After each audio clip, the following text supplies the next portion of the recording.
কেউ একজন আমাকে বলেছিল যে প্রেম ভালোবাসা হচ্ছে চায়না আবিষ্কার করেছে, কারণ এটার কোনো গ্যারান্টি ওয়ারেন্টি নেই। We are often confused when I see some phrasal verbs, right?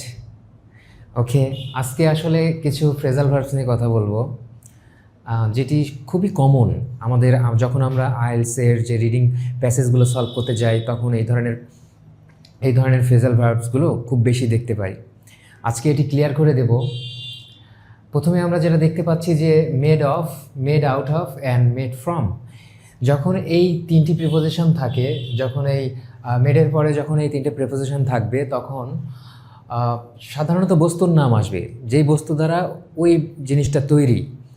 অর্থাৎ সাপোজ এই মার্কারটা কী দিয়ে তৈরি, সেই বস্তুটার নাম আসবে এই অফের পর। আর এই তিনটি ফ্রেজাল ভার্বসের ভিতরে সবচাইতে বেশি ব্যবহৃত হয় প্রথমটা, অর্থাৎ মেড অফ। বস্তুর ক্ষেত্রে সবচাইতে বেশি ব্যবহৃত হয় মেড অফ, অর্থাৎ যেখানে আমরা মেড অফ দেখব, মেড অফের পরে অবশ্যই একটি উপাদানের নাম আসবে। যেমন স্টিল হতে পারে, উড হতে পারে, যে জিনিসটা যেটা তৈরি, যেমন উইন্ডো হতে পারে স্টিলের তৈরি, বা যে কোনো কিছু তৈরি। ইভেন চেয়ার হতে পারে উডের তৈরি। সো এটার পরে একটা উপাদানের নাম আসবে, স্টিল, উড, পেপার, আয়রন আর প্লাস্টিক। ওকে, সো পরেরটা দেখে ফেলি, মেড ইন। মেড ইন যখন আমরা দেখতে পাবো, ইনের পরে সবসময় একটা প্লেসের নাম আসবে, যেই প্লেসে ওই বস্তুটি তৈরি। যেমন আমরা খুবই বেশি পরিচিত যে মেড ইন চায়না। ওকে, চায়নার কথা বলতে যে একটা জোকস মনে পড়ে গেল। সেটা হচ্ছে কেউ একজন আমাকে বলেছিল যে প্রেম ভালোবাসা হচ্ছে চায়না আবিষ্কার করেছে, কারণ এটার কোনো গ্যারান্টি ওয়ারেন্টি নেই। I don't know about it. Okay, so made in যখন থাকবে, অর্থাৎ ইনের পরে সাধারণত কোনো একটি প্লেসের নাম আসবে, যেই প্লেসে আসলে ওই জিনিসটা তৈরি হয়েছে, like China, Australia, Canada, like this. Okay, পরেরটাই চলে যাচ্ছি, মেড বাই। যখন মেড বাই থাকবে, এই বাইয়ের পরে সবসময় এক কোম্পানিটির নাম আসবে, যারা তৈরি করেছে সেই জিনিসটা, বা যে তৈরি করেছে তার নাম আসবে। যেমন স্যামসাং, আরএফএল, প্রাণ, আরও অন্যান্য যে কোনো কোম্পানি। আমি কয়েকটা জাস্ট এমনিতেই উদাহরণ দিয়েছি। যে কোনো কোম্পানির নাম যে তৈরি করেছে আসলে তার নাম আসবে। ওকে, সরাসরি আমরা এক্সাম্পলে চলে যাই, তাহলে বিষয়গুলো আমরা অনেক ক্লিয়ারভাবে বুঝতে পারবো। মেড অফ দিয়ে আমি এক্সাম্পল দিয়েছি দুইটা। যেমন তার আগে একটা কথা বলে নিই, আমি এখানে মেড লিখেছি, মেক লিখিনি। এটার কারণ হচ্ছে সাধারণত এগুলো প্যাসিভ সেন্টেন্সেই ব্যবহৃত হয়, সবসময় প্যাসিভ সেন্টেন্সেই আসলে বলা যায় যে ব্যবহৃত হয়, যার কারণে আমি ভিতরিটাই লিখেছি।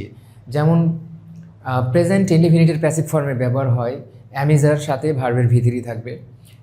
The table is made of wood, অর্থাৎ টেবিলটি কাঠের তৈরি, কাঠ দিয়ে তৈরি করা হয়, এমন বিষয়টা। এটা হচ্ছে ভিতরি, এটি প্রেজেন্ট ইনডিফিনিটের প্যাসিভ।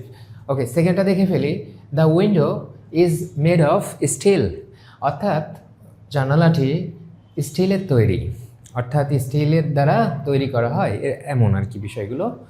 আচ্ছা, লাস্টে আমরা দেখব ইনের ব্যবহার। ইনের ক্ষেত্রে কি বলা হচ্ছে,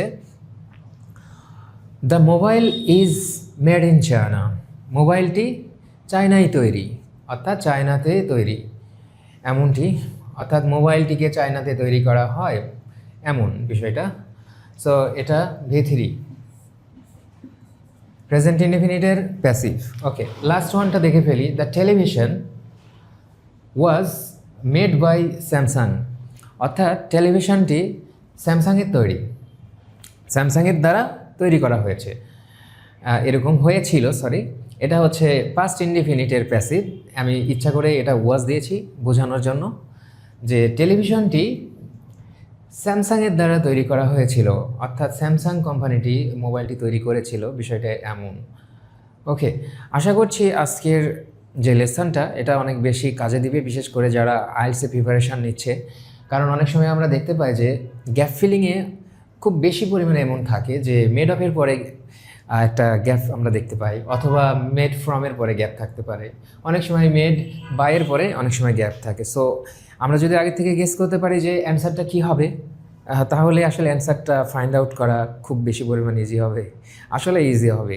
এই ছোটো ছোটো ব্যাপারগুলো আমরা যদি জানি, রিডিংটা আমাদের কাছে অনেক বেশি ইজি হয়ে যাবে। So thank you very much.